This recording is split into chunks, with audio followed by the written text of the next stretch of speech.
হুগলির বাঁশবেড়িয়া হংসেশ্বরী রোডে সলিউশনের আনুষ্ঠানিক উদ্বোধন হলো অক্ষয় তৃতীয়ার দিন। এখানে জমি ও জমি সংক্রান্ত সকল প্রকার কাজ করা হয় বলে জানান সংস্থার কর্ণধার অমলতারা ভট্টাচার্য। তিনি জানান এখান থেকে দুস্থ মানুষদের বিনামূল্যে আইনি পরিষেবা প্রদান করা হবে। পরে তিনি আমাদের সাংবাদিকদের মুখোমুখি হয়ে আরও জানালেন। চুঁচুড়া থেকে প্রবীর ঘোষালের রিপোর্ট।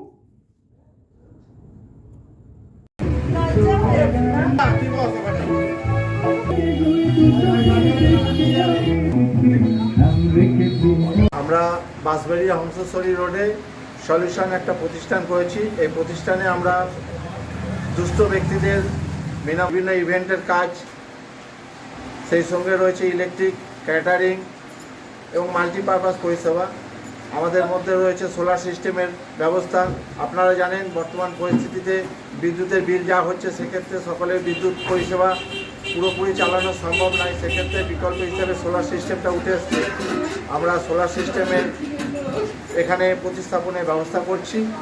যারা যারা দরকার যোগাযোগ করতে পারবেন, আমাদের এই প্রতিষ্ঠানে যোগাযোগ করলে আমরা সোলার সিস্টেম দেবো এবং সম্পূর্ণ পরিষেবাটাই আমরা দিয়ে থাকব। সেই সঙ্গে আমাদের এখানে জমি সংক্রান্ত যে সার্চিং, ভ্যালুয়েশন, পর্চা সব কিছুর ব্যবস্থা আছে। আমাদের এখানে আরেকটা প্রতিষ্ঠান রয়েছে Shrikrishna temple trust. Shrikrishna temple ট্রাস্টের চিফ আমাদের সঙ্গে রয়েছেন মধুসূদন বাবু।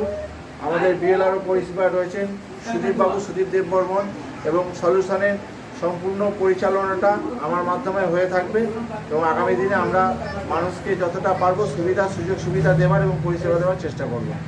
আর বিনামূল্যে আইনি পরিষেবা আপনাদের দেবেন? বিনামূল্যে আমরা আইনি পরিষেবা, সেটা কেবলমাত্র দুস্থ ব্যক্তিদের জন্য। যাদের অর্থ সংকুলন আছে তাদের ক্ষেত্রে তো আইনি পরিষেবার জন্য বড় বড় উকিল, বড় বড় ব্যারেক সব কিছু রয়েছে। আমরা দুস্থ ব্যক্তিদের জন্য সবসময় এগিয়ে থাকি। আপনার নামটা? আমার নাম অমলতারা ভট্টাচার্য। আপনি এই সংস্থার কর্ণধার? আমি এই সংস্থার কর্ণধার।